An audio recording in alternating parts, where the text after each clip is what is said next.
আসন্ন ত্রয়োদশ জাতীয় সংসদ নির্বাচন উপলক্ষে কালবেলা স্পেশাল 100 সেকেন্ড আসন বিশ্লেষণে আপনাদের সাথে আছে আমি মুজাহিদুল ইসলাম এবং দর্শক আপনারাও কিন্তু একই সাথে একই সময় আমার সাথে থাকতে পারেন। অর্থাৎ কালবেলা অনলাইন জরিপের যে ভোটিং পোলটি ওপেন হয়ে গিয়েছে ইতিমধ্যেই, সেখানে লগ ইন করে আপনারা জানাতে পারেন কে হতে পারেন এই আসনের বিজয়ী প্রার্থী।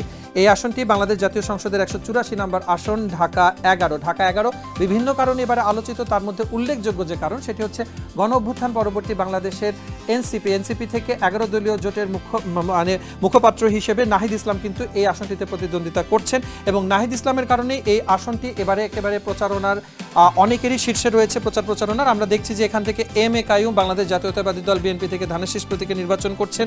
শেখ মোহাম্মদ ফজলে বারী মাসুদ তিনি ইসলামী আন্দোলন বাংলাদেশ থেকে হাতপাখা প্রতীকে প্রতিদ্বন্দ্বিতা করছেন। আব্দুল কাদের আছেন ঢাকা 11 গণফোরাম থেকে সূর্যোদয় প্রতীকে।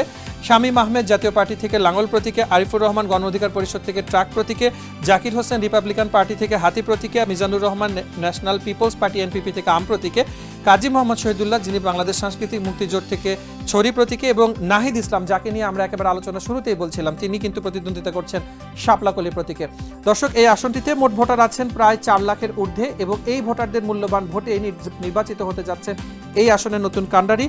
আপনারা কাদেরকে বিজয়ী দেখছেন সেটি কিন্তু যেমনটি আমরা শুরুতেই বলে দিচ্ছিলাম যে আমাদের যে ভোটিং পোলটি ওপেন করা হয়েছে সেখানে লগ ইন করে আপনার মূল্যবান মতামত জানাতে পারেন এবং আপনাদের সবাইকে মিলে একসাথে ইনশাল্লাহ আগামী 12 ফেব্রুয়ারি অনুষ্ঠিত হতে যাচ্ছে ত্রয়োদশ জাতীয় সংসদ নির্বাচন, যেখানে একই দিনে গণভোট এবং সাধারণ নির্বাচন সবার উপস্থিতিতে নির্বাচিত হবে কে হবেন এই আসনের বিজয়ী প্রার্থী।